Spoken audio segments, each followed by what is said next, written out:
Ya, Assalamualaikum warahmatullahi wabarakatuh. Waalaikumsalam warahmatullahi wabarakatuh.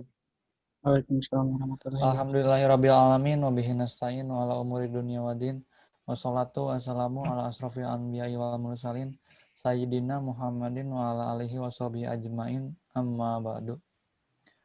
Selamat pagi Bapak dosen dan kawan-kawan lainnya yang berbahagia. Pertama-tama marilah kita panjatkan puja-puji syukur kepada Allah Subhanahu wa taala karena telah memberikan rahmat, kesehatan dan keselamatan kepada kita semua. Adapun materi yang akan kami bahas adalah Al-Quran sebagai sumber hukum Islam. Perkenalkan, nama saya Heru Ramdhani yang akan bertugas sebagai moderator pada hari ini. Saya akan membimbing jalannya diskusi ini. Adapun anggota kelompok 3, yaitu yang pertama Ilham Gunawan untuk memperkenalkan diri. Kenalkan, nama saya Ilham Aziz Gunawan. Untuk yang kedua Muhammad Bagja. Perkenalkan, nama saya Muhammad Bagja. Yang ketiga Muhammad Ridwan Fajri. Perkenalkan, nama saya Muhammad Ridwan Fajri. Dan yang keempat adalah Nopalda Zainal. Halo, perkenalkan nama saya Novalda Zainal. Baik, langsung saja kita mulai ke sesi yang pertama adalah pembukaan. Marilah kita mengucapkan basmalah bersama-sama. Bismillahirrahmanirrahim. Yang pertama ada penyampaian dan penyajian materi. Rumusan masalah di sini yang pertama adalah apa maksud dari Al-Quran sebagai hukum Islam. Yang kedua, apakah Al-Quran bisa dijadikan sebagai pedoman hidup? Yang ketiga, bagaimana kandungan Al-Quran sebagai hukum Islam?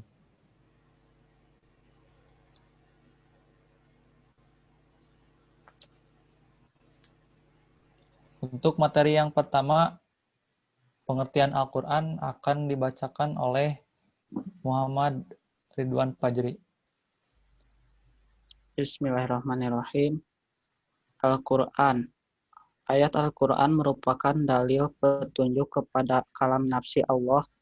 Dari segi ini, ayat-ayat Al-Quran populer dikenal sebagai dalil-dalil hukum karena merupakan petunjuk kepada hukum yang dikandung oleh kalam nafsi Allah. Al-Quran adalah kalam Allah yang Maha Kuasa, pencipta segala sesuatu dari ketidakadaan. Inna nahnu nazalna dzikra wa innahu lahu lahafidun. Ayatnya artinya kamilah yang menurunkan Al-Quran dan kami pula yang menjaganya. Quran Surat Ar-Hijr ayat 9.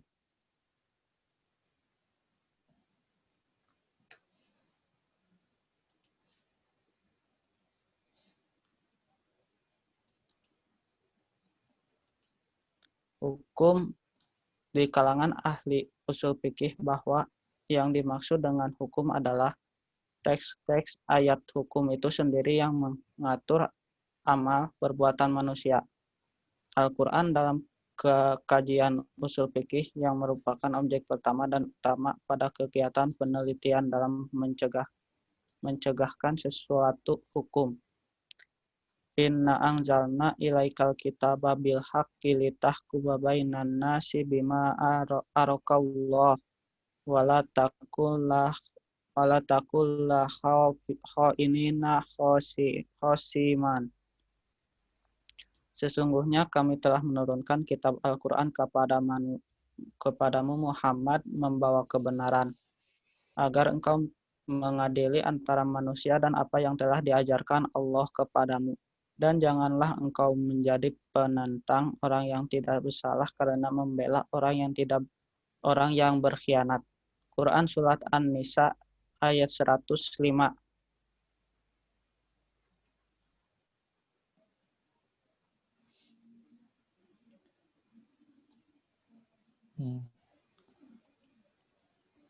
Untuk hadis, ada hadis dari Imam Bukhari dan Imam Muslim. Amma ba'du Allah ayuhan nasu fa innama ana basyarun yusiku.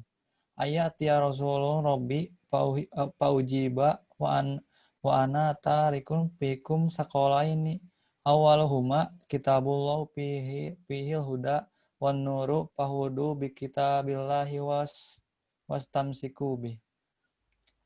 Artinya amma ba'du, wahai sekalian manusia, bukankah aku sebagaimana manusia bisa diangkat menjadi rasul, dan saya tinggalkan bagi kalian semua ada dua perkara utama atau besar. Yang pertama adalah kitab Allah, yang di dalamnya terdapat petunjuk dan cahaya. Maka ikutilah kitab Allah, Al-Quran, dan berpegang teguhlah kepadanya. Hadis riwayat Muslim. Berdasarkan dua ayat dan hadis di atas, jelaslah bahwa Al-Quran adalah kitab yang berisi sebagai petunjuk dan peringatan bagi orang-orang yang beriman. Al-Quran sumber dari segala sumber hukum, baik dalam konteks kehidupan di dunia maupun di akhirat kelak. Namun demikian, hukum-hukum yang terdapat dalam kitab suci Al-Quran ada yang bersifat rinci dan sangat jelas maksudnya, dan apa yang masih bersifat umum dan perlu pemahaman mendalam untuk memahaminya.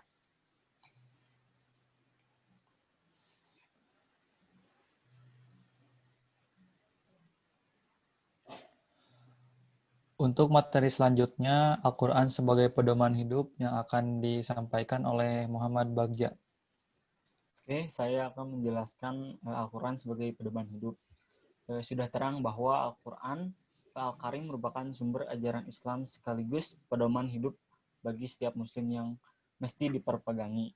Di dalam khazanah keislaman, Al-Quran lazim disebut sebagai sumber utama atau pertama. Al-Quran adalah kalam atau firman Allah yang diturunkan kepada Nabi Muhammad SAW yang membacanya merupakan suatu ibadah. Mana Khalil Al-Khatam. Merujuk pada uraian di atas, maka sebagai pedoman hidup, Al-Quran mesti dijadikan imam dalam kehidupan sehari-hari, yang mana sumber tersebut dipatuhi, diacu, dan dilaksanakan perintah-perintahnya, serta dihentikan larangan-larangannya. Firman Allah Subhanahu wa Ta'ala merupakan petunjuk sekaligus dasar hukum bagi manusia dalam menggapai kebahagiaan dunia dan di akhirat, mulai dari zaman Nabi Adam sampai Nabi Muhammad SAW. Utusan Allah Subhanahu wa Ta'ala datang untuk menyampaikan ajaran Tuhan kepada umatnya. Sebagai manusia yang pasti menemui ajalnya atau meninggal dunia, sepeninggal mereka, kehidupan umat manusia pasti akan kacau tanpa pegangan atau pedoman. Dalam diturunkannya kitab suci, maka umat manusia memiliki pedoman hidup walaupun mereka telah tiada. Al-Quran merupakan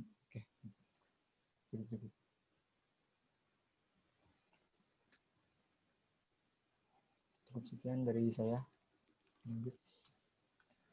Untuk materi selanjutnya, kandungan hukum dalam Al-Quran yang akan disampaikan oleh Ilham Aziz. Baik, kandungan hukum dalam Al-Quran. Para ulama mengelompokkan hukum yang terdapat dalam Al-Quran ke dalam 3 bagian, yaitu seperti berikut. Yang pertama, akidah atau keimanan. Akidah adalah keyakinan yang tertancap kuat di dalam hati. Akidah terkait dengan keimanan terhadap hal-hal yang gaib yang terrangkum dalam rukun iman, yaitu iman kepada Allah Subhanahu wa Ta'ala, malaikat, kitab suci, para rasul, hari kiamat, dan kodo atau qadar Allah Subhanahu wa Ta'ala. Nomor 2, syariah atau ibadah. Hukum ini mengatur tentang tata cara ibadah baik yang berhubungan dengan Al-Khaliq atau Sang Pencipta, yang disebut ibadah mahdah, maupun yang berhubungan dengan sesama makhluknya yang disebut dengan ibadah ghairu mahdah. Ilmu yang mempelajari tata cara ibadah dinamakan ilmu fikih. Yang terakhir, hukum akhlak.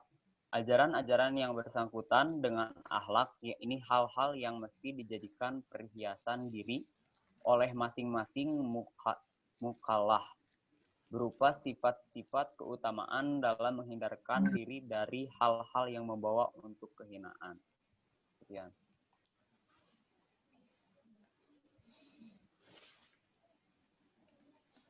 Materi selanjutnya yaitu fungsi Al-Quran sebagai hukum Islam yang akan disampaikan oleh Novada.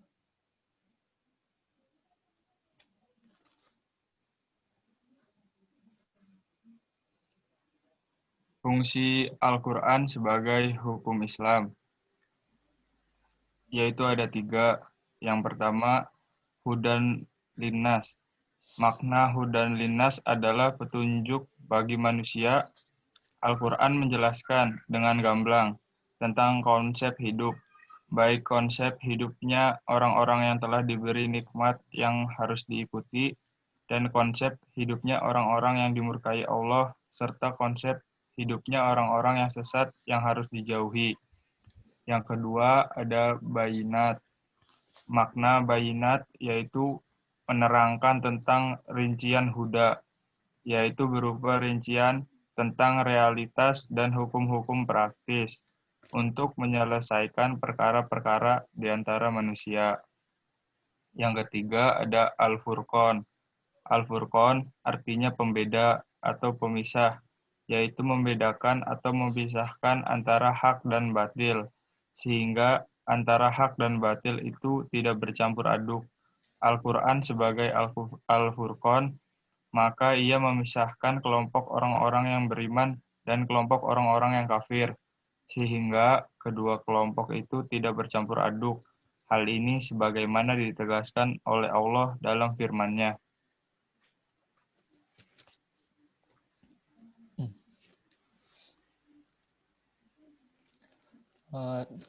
Dari materi yang telah disampaikan tadi dapat disimpulkan bahwa Al-Quran merupakan mukjizat terbesar yang diberikan kepada Nabi Muhammad SAW. Mukjizat ini menjadi tuntutan hidup umat Islam dalam menjalankan kehidupan dunia, segala permasalahan dan solusi hidup. Manusia tercantum dalam Al-Quran. Beberapa kemukjizatan Al-Quran, salah satu kemukjizatan Al-Quran adalah sumber segala hukum. Al-Quran memuat berbagai aturan-aturan atau perundang-undangan bagi kebahagiaan hidup umat manusia, baik di dunia maupun di akhirat. Al-Quran adalah sumber hukum utama umat Islam. Hukum-hukum atau aturan-aturan itu mencakup segala aspek kehidupan manusia, mulai dari dimensi ritual, sosial, pendidikan, pemerintahan, perniagaan, dan lain-lain. Demikian tadi presentasi kelompok kami. Mari kita mengucapkan hamdalah bersama-sama. Alhamdulillah. Alhamdulillah. Saya sebagai moderator mohon maaf atas kekurangannya. Dan terima kasih untuk perhatiannya. Wassalamualaikum warahmatullahi wabarakatuh. Waalaikumsalam warahmatullahi wabarakatuh. Waalaikumsalam warahmatullahi wabarakatuh.